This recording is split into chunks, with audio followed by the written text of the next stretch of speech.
Hi guys, welcome back to the channel. Today we're going to be talking all things Derby County versus Port Vale. Within this video I'm going to be looking at the decisions Paul Ward made with his team, the impact of Nathaniel Mendez-Laing, how Tyrese Fornah impacted the game, and the final result. Heading into the game, Paul Ward made it clear that Max Bird and Corey Smith should be available. In the press he said he wasn't 100% sure how fit they were, but he believed that they would be available, and until training he wasn't 100% sure. Turns out that Max Bird was fit and available, but Corey Smith however was not, as he missed out on the squad with a knee injury.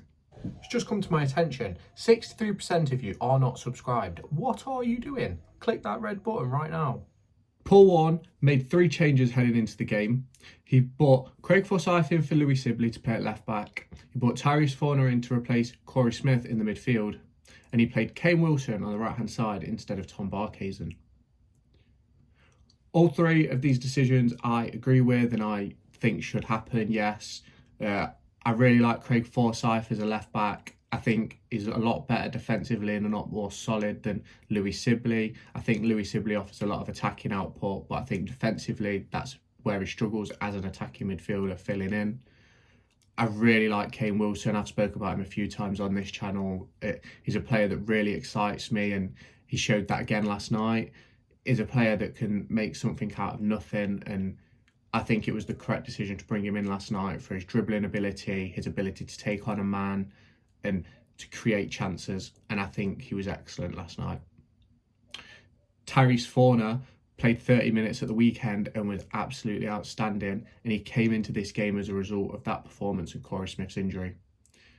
I think Fornah had a good performance last night. I think there's a lot to improve on, but as a young lad he's got a long way to go.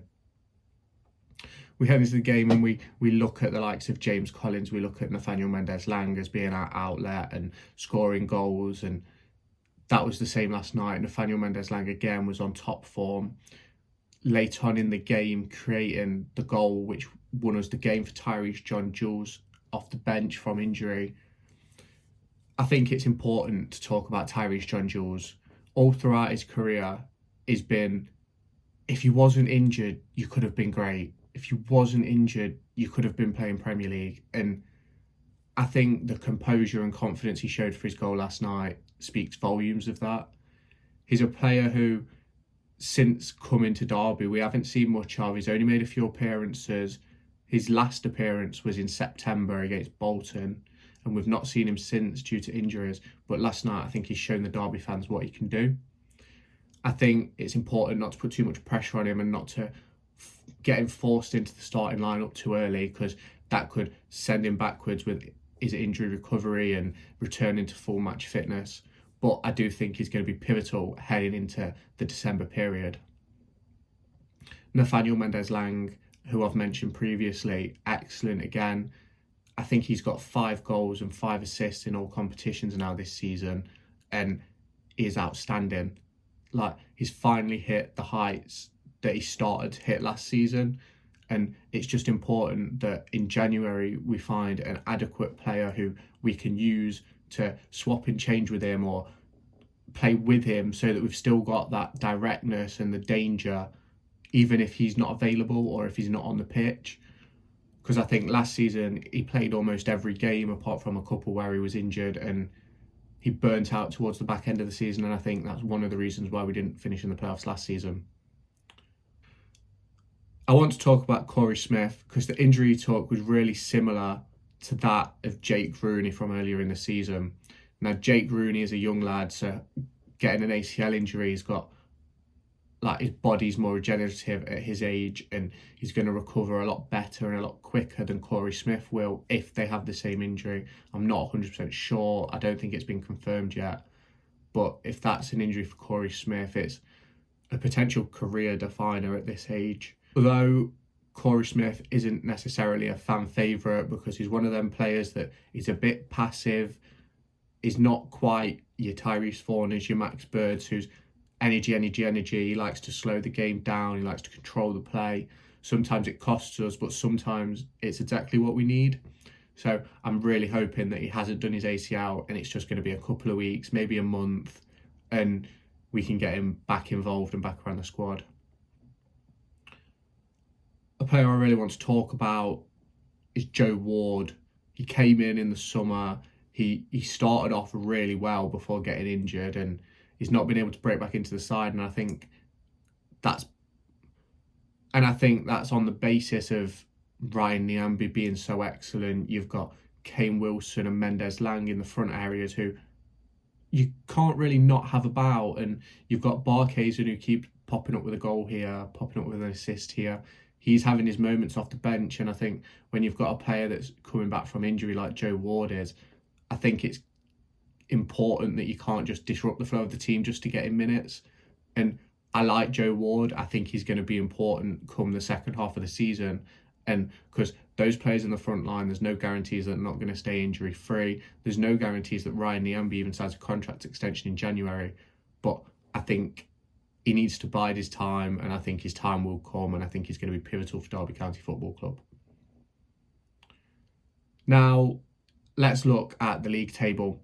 Derby County find themselves in 6th place. They haven't moved anywhere since the weekend's game against Bristol Rovers, but they've gained ground on Peterborough, who drew with Stevenage, and they've made ground on Blackpool. They're now 2 points clear of Blackpool and 2 points behind Peterborough.